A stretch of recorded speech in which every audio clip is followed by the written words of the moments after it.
I'm Garry, an obstetrician gynecologist who'd been working with Médecins and Frontières in Sierra Leone.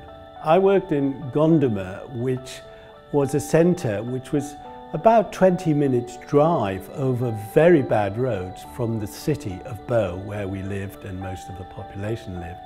And it was there because it was originally part of a refugee camp for Liberian refugees who came over during the 10-year war.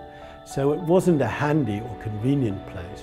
The place where we worked, there was only one ward, what we would call a Nightingale ward, which have now long gone in most hospitals, where the beds were exactly jutting against each other almost, and each patient had at least one carer that was a member of the family or friend who was there to look after them. So at night you would see this very strange sight of the mosquito nets draped over the bed, the baby maybe or maybe not in the bed, and the carers lying under the bed. So we had lots of people in a very close proximity. The most difficult aspect of my work while I was out there was some of the ethical decisions I was forced to make, which I was not really prepared for. They were outside the scale. And I had one horrendous afternoon where 3 women were admitted almost simultaneously. Having dealt with the first one, which wasn't an ethical decision, that was just the other 2 were then presented. Which one would I operate on and which one shouldn't I? I chose the younger girl. I said at 14, she got a potentially treatable condition, we should do this.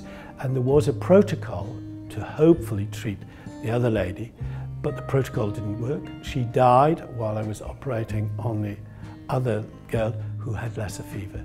So the girl actually died as well 14 days later. So in 3 hours we had 2 patients who died and 1 who nearly died. Those were ethical dilemmas which are really difficult.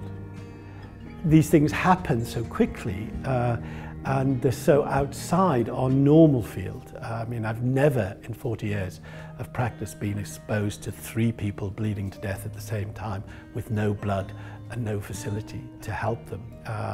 And one just has to console oneself was that they were dying anyway and that all we could do was best in the circumstances.